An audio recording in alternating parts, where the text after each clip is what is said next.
Great to see so many of you here today.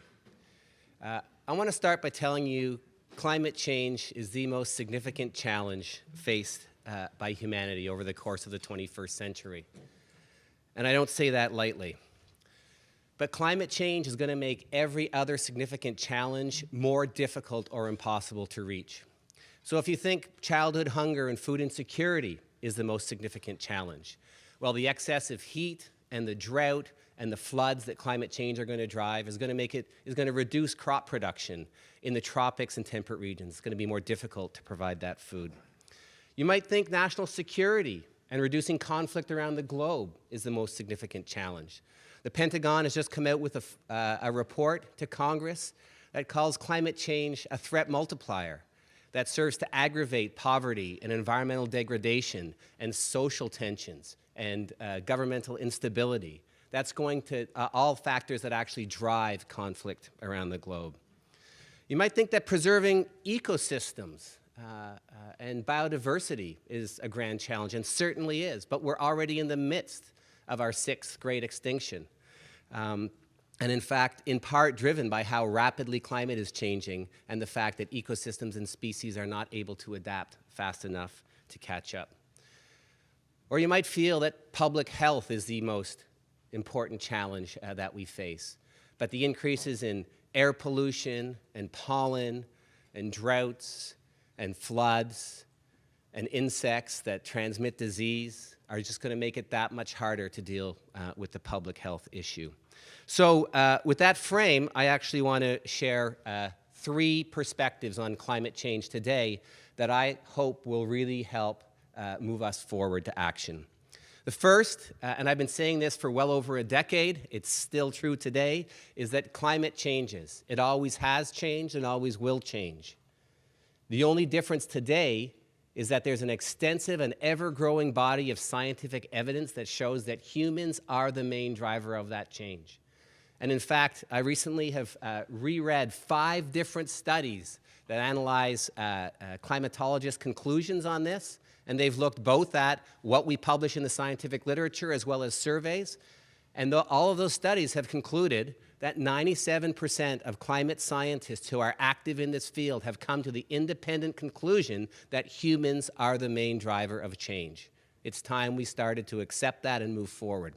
So once you accept that, you realize that the future climate is literally in our hands. The climate that our children and grandchildren inherit depends fundamentally on the decisions we make today and over the next decade about how we produce and how we use energy.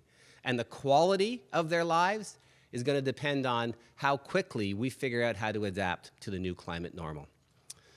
All right, so I'm not going to show you a lot of historical change, but I got to show you one ice core record. And what I'm showing you here is a record from 2 ice cores that were drilled in Antarctica that provide a record back 800,000 years of how temperature in Antarctica has changed and how the carbon dioxide content of the global atmosphere has changed. And I can tell you as an ice core scientist, this record is as beautiful as a Mozart symphony, as a Van Gogh painting, or as beautiful as the Boston Red Sox winning the World Series. There is this intricate dance that you can see that relates carbon dioxide to temperature. You cannot get away from it. Why do you care about carbon dioxide? Because it's a greenhouse gas. It traps heat in the atmosphere, just like a blanket on your bed on a cold New England night keeps you warm. Carbon dioxide increases the temperature of the globe.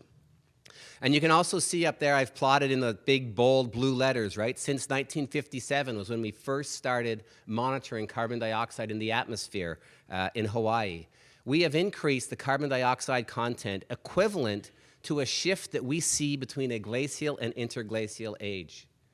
Right? And we are beginning to feel the response of that increase. If we're not careful, we're going to end up where we're going, and we're going to end up with carbon dioxide levels of 1,000 to 1,200 parts per million by volume that result in catastrophic climate change. Conversely, if we work really hard on energy efficiency and renewable technologies, we might be able to stabilize out at 450, 400 parts per million by volume by the end of the century, which is climate change that we can likely adapt to. So that's really the challenge that faces us. I'll bring you forward now in time quite a bit just to look at another, what I would call seminal record of climate change, and this is from Arctic sea ice. And what you're seeing here in the thin yellow line is the average sea ice minimum at the end of the summer over a 30-year period. And then what you see in white was the 2012 sea ice minimum, right? Dramatic change going on in the Arctic. Why do you care about sea ice? Because it's the air conditioner for the northern hemisphere. It reflects incoming solar radiation and keeps us cool. When we eliminate it, that sun goes into the water, it heats up the ocean, it changes the energy balance of the Arctic, so it's that much more difficult for the Arctic sea ice to grow back in the fall and winter. And we've seen this long-term decline, and it's likely that we are going to lose all of that Arctic sea ice sometime within the next 1 to 2 decades. We've passed that threshold, and it's not coming back because we're heating the ocean up so much. All right, now I'm going to move down and talk a little bit more about New Hampshire. I'm actually going to focus on New Hampshire in part because I just wrote an assessment of New Hampshire climate change with a group of colleagues, but also to illustrate for the other New England states and states across the Northeast that we are now generating information on a very local level that we hope will help you make better decisions. So here's how temperatures changed across New Hampshire. We've got Keene, Durham, and Hanover. Those are the 3 really high-quality long-term meteorological stations we have. And you can see it's really been in our minimum temperatures that we've seen dramatic increases in temperature, especially since around 1970. So that really represents we're warming not so much during the day, but really at nighttime. What's a little bit more shocking is not only do we have slightly more precipitation, but more of that precipitation is coming in fewer events. And if you've been living in New England for the course of the past 5 years, you now know this because that drives more floods. What I'm showing here is the number of precipitation events that drop greater than 4 inches of rain in 48 hours per decade. And I've got Durham, New Hampshire, Lakeport, New Hampshire, Nashua, and Mount Sunapee. And you can see in every case, the number of events has doubled or tripled, or in the case of Durham, has increased 10 times. That's the climate change we're dealing with today. Another way to look at that is to look at the money that's been sent back to New Hampshire from federal expenditures on presidentially declared disasters and emergency declarations. And I won't go into a ton of detail here, but there's a big change between 2004 and 2005, and we regularly ask for $15 to $20 million to come back to the state for these disasters. And most of those are floods, but there's a range of other aspects, a range of other disasters that we've had to deal with. That's not just climate change, that's an integrated view of our changing climate combined with the fact that over the last several decades, we've built in really vulnerable areas, so they get damaged more when we have these events.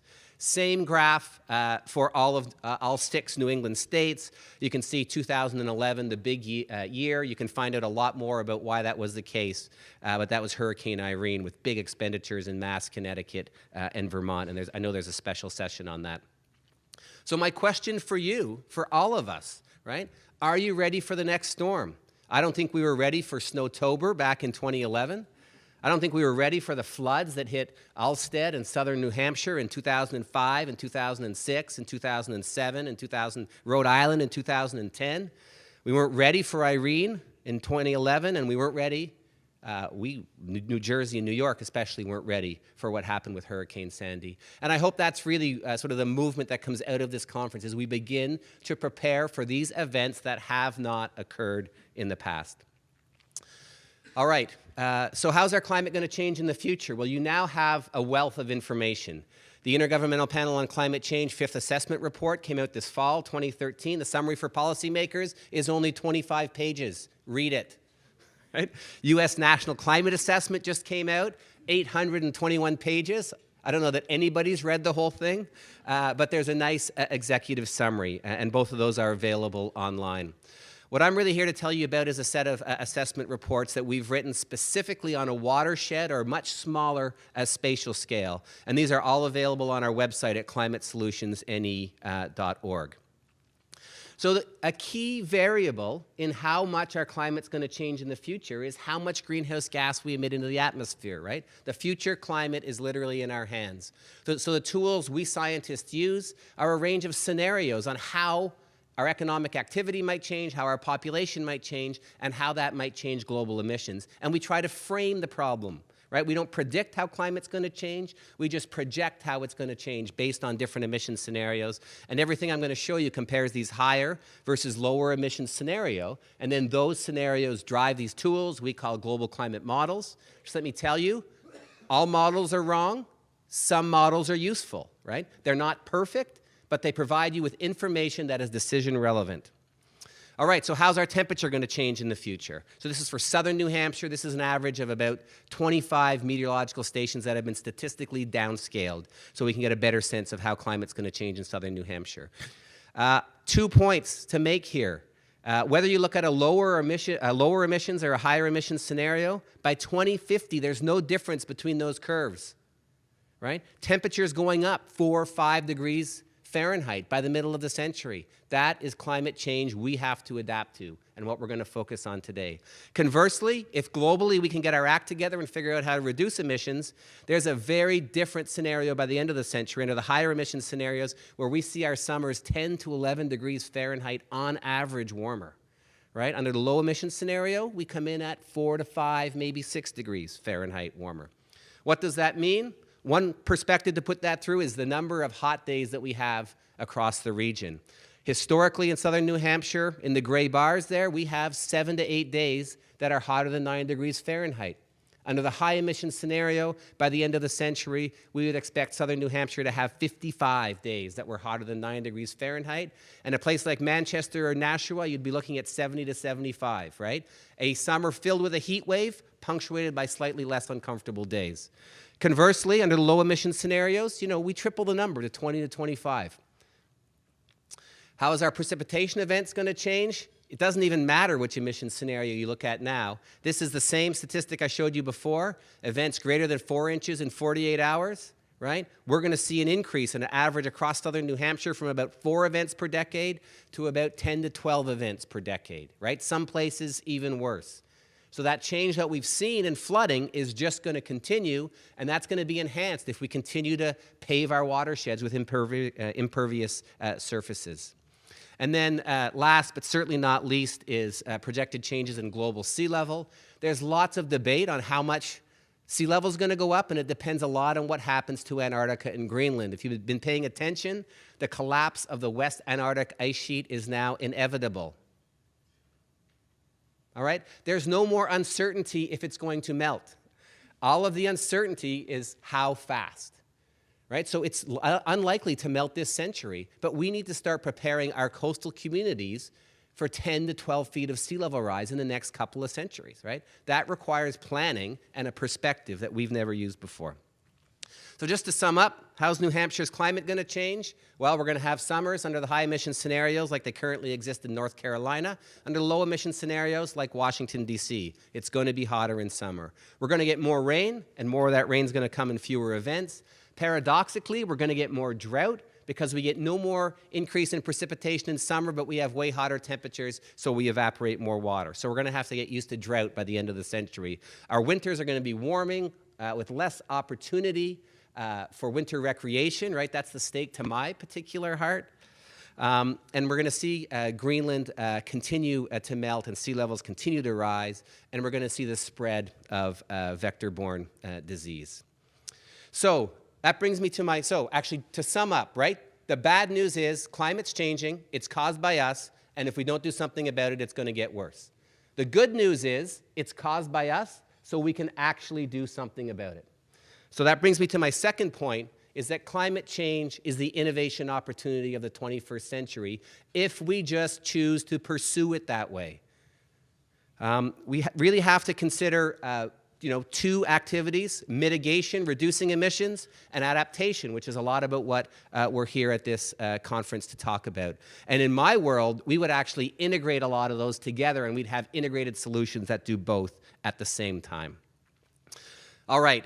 So here's one thing that we can actually look back and say, look, we've been really successful. We've already begun to decouple our economic activity from our greenhouse gas emissions. Economic activity in green, greenhouse gas emissions in red, right? We turned it around in 2004 and 2005, proving that you don't have to kill your economy and reduce greenhouse gas emissions, right? It's actually, there's really a real opportunity here. How do we begin to sort of decouple that, but also prepare our communities for the change? Well, I would argue we have to innovate in renewable energy and energy efficiency, right? So we got to figure out offshore wind in the Gulf of Maine. A lot of power there. We got to figure out how we harness the energy from the sun and get it to our communities much more cost effectively. We have to figure out ocean energy and how we get tides and waves to provide us with more energy. And we need to figure out how we get biofuels from our forests without putting our agricultural production at risk. That's not enough, though. We have to figure out, we have to innovate in the ways that we actually finance these challenges, right? We're talking about billions of dollars just to upgrade our housing stock so that it's 80% more efficient. How do we do that? We have to figure out how we get private capital out of the stock market and into our communities. And in fact, there's lots of instruments that are being developed. Connecticut has a newly emerging green bank that can solve this problem. Across New Hampshire, we have a variety of organizations: New Hampshire Clean Tech Council, the Community Development Finance Authority, the Community Loan Fund, the Jordan Institute, which are all beginning to pool resources as investments to invest in renewable energy and energy efficiency in our housing stock. And we need to figure out how we do that for adaptation at the municipal level as well. We cannot rely upon government to provide us with the money we need to solve this problem. We need to get those private financial resources into the game. But that's not enough. We need to continue to innovate in the way that we protect our ecosystems that provide us with clean air and clean water and timber and opportunities for recreation. Right? We have a great history over the course of the past 2 decades of preserving lands across New England, public-private partnerships in collaboration with the Nature Conservancy and Land Trust that have preserved our special places. Well, I would say we need to double down on that effort. There's probably no better investment we can make than preserving our natural ecosystems to make our communities more resilient. We need to figure out how we raise those billions of dollars to do that, and then focus our economic development in our urban centers. That's not enough. Hey, this is where I started, right? We have a wonderful model across New England of town meetings and collective decision-making, as the governor has suggested. This is primarily, though, for municipal decisions. How do we take this model and think about decision-making across our community that involves nonprofits and businesses and state government and federal government entities? How do we figure out how to make those difficult decisions across a range of different existing silos? I think New England actually has a lot to contribute to this. And it's not that we need more institutions. We need our existing institutions to work better together. And I'll just share my favorite example. I know there's many other examples across New England, but we have a coastal adaptation work group that has brought together exactly those entities: municipal planners, not-for-profit organizations, state representatives, federal representatives, to really figure out how we make our coastal communities in New Hampshire more resilient. What we don't have playing yet, and what we need to get, are many more business entities involved. But there's many examples of how we can build these networks and really think about the broader vision that we're pursuing and then make it happen. And that really needs to happen. And certainly we need to get academia on board far more. And I would just turn the arrow around and say Michael Simpson's been a superb example of engaging with communities as well over the course of the last decade and helping them become more resilient. Third point. Climate change is a moral issue. And I think about this 3 ways. It is those who are most vulnerable who are going to suffer the most: those who are young, those who are old, those who are sick, and those who are poor. And you need look no further than what happened in Hurricane Sandy or Hurricane Katrina to realize that's the case. The second is there's some communities that are far more vulnerable than other communities. And I think primarily about our coastal communities and our communities that lie in valley bottoms that are going to be really the center point for the impacts of climate change.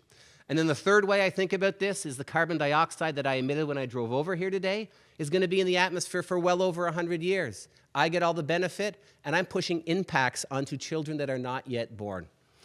I think we have a moral obligation to reduce the impact of climate change so it reduces the impact on those who are most vulnerable, both individuals and communities, and future generations that are not born. All right, so in closing, I think I'm on time here.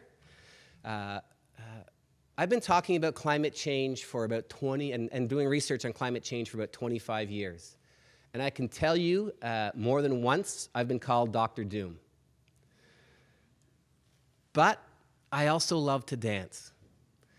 And that is the perspective that I choose to use to view the challenge of climate change. And I would suggest that it's the vision that all of us need to use to actually address the challenge of climate change. The storm clouds are here.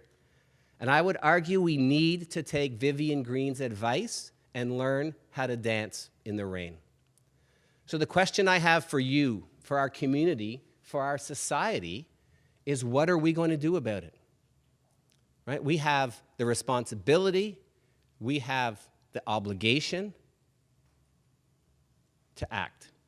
And I look forward to actually working with all of you in your communities and across New England to make this place more weather resilient, more energy secure, and more sustainable for future generations. Thank you.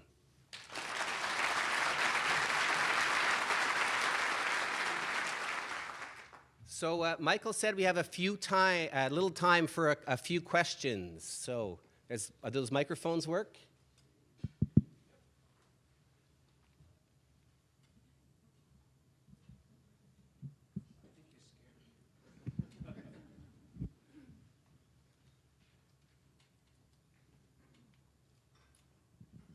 Hi, Cameron. I've been involved somewhat in the New England Federal Partners. I work for the Corps of Engineers, and I did happen to attend last year's kickoff meeting for the science leaders for climate. And I recall you were talking about white roofs quite a bit. Do you want to talk a little bit more about that and whether you see that as an important adaptation for the Northeast? You did say land use, correct? Well, I said white roofs. You said something about white roofs last year, I thought, that getting white roofs. Oh, white roofs. Yeah, white roofs. Land use, white I'm roofs. from Rhode Island. I have bad enunciation. So I'll preface this by saying anytime you take construction advice from a climate scientist, you're really out on your own. You know, you could say that, well, they have extreme heat in Miami or Arizona. They can deal with it. We'll just adapt to it. Well, they haven't developed the building stock in the cities like we have. I was just in a meeting down in Manchester a couple weeks ago on the 10th floor. You know, all the roofs of our buildings are black and a lot of them are flat. And so as we get hotter summers, those buildings are really just going to be, they're going to get that much hotter because of those black roofs. And so I think it's time to start thinking that any benefit that might come from heating in winter is actually not going to be that big a benefit, and we need to think about making those roofs white. And the thing is, the beauty for a lot of what we have to adapt to is that we have time. So we can just begin to make those changes now, and somebody will come up with a really excellent technology to paint that black rubber white so that it stays for a long time and serves to cool our cities, which will actually, I would imagine, I haven't done the calculation, but would reduce the air conditioning impacts, the requirements for energy for air conditioning substantially in the future. So it's something for somebody to figure out, and boy, it's a pretty simple adaptive strategy. Hi, John Gravlin, sustainability consultant at Linnaean Solutions. You showed a graph that showed gross state product versus the greenhouse gases for the state. And I was wondering if you could talk a little about the strategies that reduce the carbon emissions while increasing economic benefit. Excellent question, thank you. So it turns out it's pretty difficult to figure out why we've reduced our greenhouse gas emissions. There's no sort of statistic for that. But you might remember that 2004, 2005, our economy was booming. Heating oil was going to go up to $4 per gallon back then. So initially, I think there was an economic signal for people to let's get a little bit more energy efficient, both in our buildings and in our transportation sector. It's also about the time that RGGI kicked in. So we're beginning to do the Regional Greenhouse Gas Initiative, right? We're beginning to lower the emissions coming from our electric utilities. And a lot of states started to get serious about actually investing in more efficient buildings and transportation systems. So I think it was a combination, but I think you cannot overstate the importance of an economic driver, which in my humble opinion, I would say we really need at the federal level in some sort of cap and trade or carbon tax, because that changes people's behavior in a hurry. All right, I think we got time for one more, Michael tells me. Kathy Geiger, CS geophysicist. First of all, great talk, fellow compatriot of polar science. Just a quick question. I'm wondering, especially in an audience like this, one of the things we've been looking at with the group I've been working on is the idea of communication, especially communication of this topic, not just to the converted here, but to the general public. And I'm wondering about your thoughts and ideas about changing the word climate change to climate transition, which denotes in early education a significant step in a certain direction. And I'm wondering if there's a way to advocate through this meeting today, and especially through your large outreach effort, thinking about it as a transition, because change means it's going to go one way or the other. Transition means it's going in a definitive direction now. And is there a way we could leverage this community today to talk about this as a climate transition? It's something we have to go through, and that sets a different psychological tone going forward, because it's something you must do. You have to get used to it, and you have to go forward. And everybody has that, well, some people like it, some people don't. Could you comment on that? I'm going to do a poll right now. How many like climate transition better than climate change? Raise your hands. Yeah, you got about 25% of the crowd. Okay, well, it's a start. We'll check in. We'll check in. We'll do a recap in next year. I would say that I'm thrilled that we've transitioned from global warming to climate change, but I can tell you, my community of climatologists, we've been talking about climate change like ever since we drilled our first deep ocean sediment core or drilled a tree. Right, so climate change is scientifically what we've been using. And global warming, I think, was really a term that initially came up to help a whole suite of nonprofits raise money, to be totally frank. So I don't know if climate transition is the right term, but I think we certainly need to communicate to a whole range of stakeholders that it's here, it's happening, and we have to figure it out, and sticking your head in a hole is a denial strategy that's not going to help anybody, and especially those that are most vulnerable.